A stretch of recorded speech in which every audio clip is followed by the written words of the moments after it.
की बात बताऊं कि सूरह कहफ में एक बहुत बड़ा फितना मेंशन है। क़यामत के करीब एक बहुत बड़ा फितना आने वाला है। क्या है वो फितना?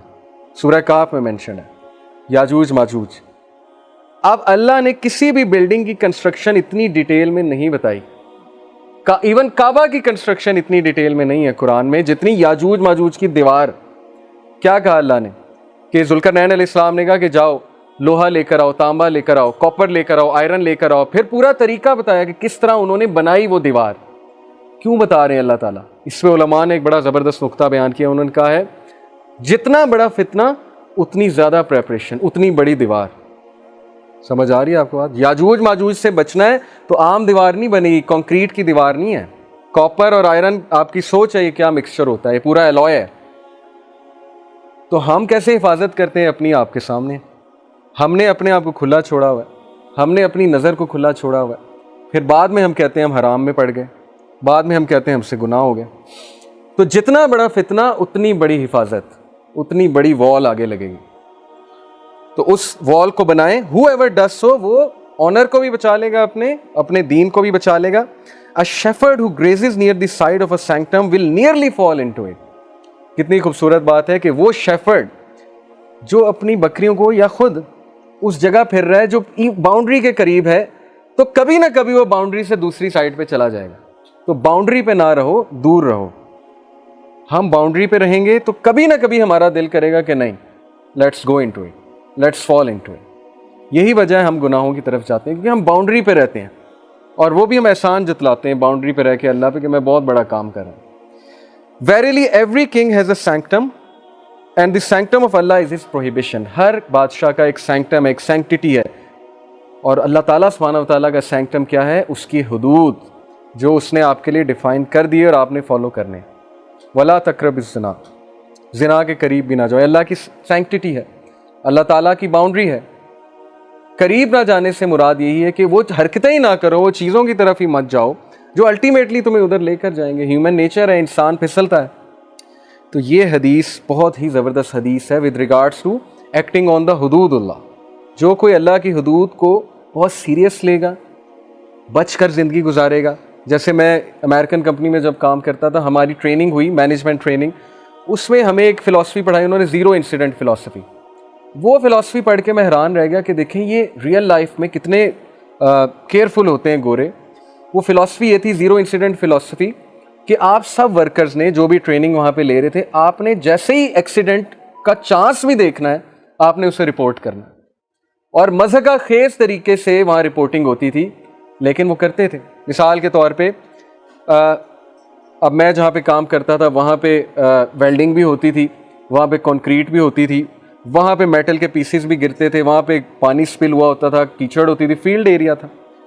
तो गोरे इतने केयरफुल हैं एक्सीडेंट्स के बारे में, ज़ीरो इंसिडेंट फ़िलासफ़ी के इतने कायल हैं कि थोड़ी सी कीचड़ होती थी वो उसको बैरिकेड कर देते थे चारों तरफ से कि कोई अंदर ही ना जाए, क्योंकि कल को अंदर जाएगा, फिसलेगा, गिरेगा, टांग टूटेगी, कल को मसला होगा, हमारे लिए मसला होगा। थोड़ी सी हवा चली, तूफान नहीं आया, थोड़ी सी हवा चली, सारा काम रोक दिया।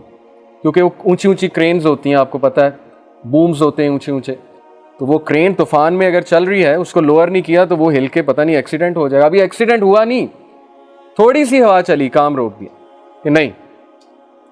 तो जब वो करें तो वो इंटेलिजेंस है। और जब इस्लाम कहे कि करीब भी नहीं जाना, तो हम एतराज़ करते हैं कि ये क्या, इस्लाम में हर चीज़ हराम है, ये भी हराम है, वो भी हराम है। वो अपने लिए इतनी चीज़ें हराम कर लेते हैं सक्सीड करने के लिए, डेफर्ड ग्रेटिफाइड पैटर्न लगाते हैं, ग्रेटिफिकेशंस को डेफर करते हैं ताकि मैं सक्सीड करूं। लेकिन वही चीज़ जब इस्लाम कहता है तो हम अल्लाह पे एतराज़ करते हैं, हम कहते हैं ये क्या, हर चीज़ हराम है दीन में। तो इस्लाम से बड़ा ज़ीरो इंसिडेंट फ़िलासफ़ी का और कौन कायल है कि भाई वो चांस ही ना दो जिससे एक्सीडेंट हो, सीधी सी बात।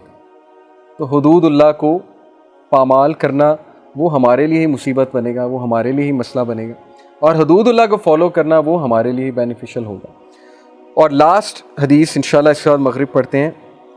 द मैसेंजर ऑफ अल्लाह सल्लल्लाहु अलैहि वसल्लम said, whoever seeks the pleasure of Allah by the displeasure of people, Allah will suffice him against the people. जो कोई लोगों की नाराज़गी मोल लेके अल्लाह को राज़ी कर लेता है, तो अल्लाह ताला लोगों के एजेंडों से, लोगों के उनसे मैकिनेशन से उनकी साजिशों से उसको बचाता भी है, और अनकरीब अल्लाह लोगों को भी उससे खुश कर देता है। लेकिन whoever seeks the pleasure of people by the displeasure of Allah, Allah will leave him to the patronage of people। फिर अल्लाह उसे कहता है कि अब तुम और लोग जाने, तुमने लोगों को प्लीज करना है मुझे छोड़ के, तो फिर ठीक है, अब तुम खुद ही अपने मसले हल करो। और ऐसा ही होता है कि हम लोगों को प्लीज करते हैं अल्लाह को डिसप्लीज करके। लोग हराम कहते हैं, हम कहते हैं हम भी करेंगे।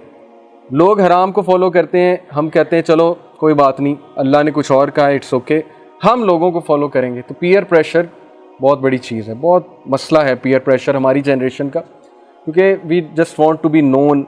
हमें एक ख्वाहिश होती है कि मेरा भी एक नाम हो, मैं भी कोई काम करूं। उसके लिए फिर हम बहुत से हराम काम करते हैं, उसके लिए फिर हम बहुत सी चीज़ें करते हैं, और वो चीज़ें अल्टीमेटली हमें हराम की तरफ ले जाती हैं। तो ये हदीस याद रखिए कि लोगों को खुश करने के लिए अल्लाह को डिसप्लीज करेंगे तो फिर अल्लाह हमें लोगों के हाल पे छोड़ देंगे, और फिर लोग जलील करेंगे, लोगों से फिर जलालत मिलेगी। कुछ देर बाद वही लोग ने आपको छोड़ देना। यही ज़िंदगी का तिजारत है। जिनको आपने अल्लाह को छोड़ के खुश किया था, कुछ देर बाद उन्होंने आपको छोड़ देना, उन्होंने अस्सलाम वालेकुम कर देना। तो ये लेसन आफ्टर लेसन अल्लाह ताला सिंसियर, सबसे सिंसियर बीइंग हमारी लाइफ में अल्लाह सुब्हानहू व तआला की ज़ात है। इसलिए to ignore such a being and to displease such a being is foolishness. अल्लाह ताला हमें अपने आप को प्लीज़ करने वाला बना दे, और अल्लाह ताला हमें ये जो एट्रीब्यूट्स मैंने आपको बताया सूरह तौबा के, ये सारे एट्रीब्यूट्स अल्लाह ताला हमें डाल दें। और इसके लिए ज़ाहिर एफ़र्ट है, इसके लिए बहुत ज़्यादा आपको नफ्स मारना पड़ेगा, मन मारना पड़ेगा, रूटीन चेंज करनी पड़ेगी, लाइफस्टाइल चेंज करना पड़ेगा। ऐसे ही नहीं हो जाएगा। तो उसके लिए आप रेडी हो जाएं मेंटली। पूरा वीक है आपके पास, इन एट्रीब्यूट्स को अपने अंदर लाने की कोशिश कीजिए। जज़ाकुमुल्लाह खैर। सुब्हानक अल्लाहुम्मा व बिहम्दिका, अशहदु अल्ला इलाहा इल्ला अंता अस्तगफिरुका व अतूबु इलैक। वस्सलामु अलैकुम व रहमतुल्लाहि व बरकातुहू।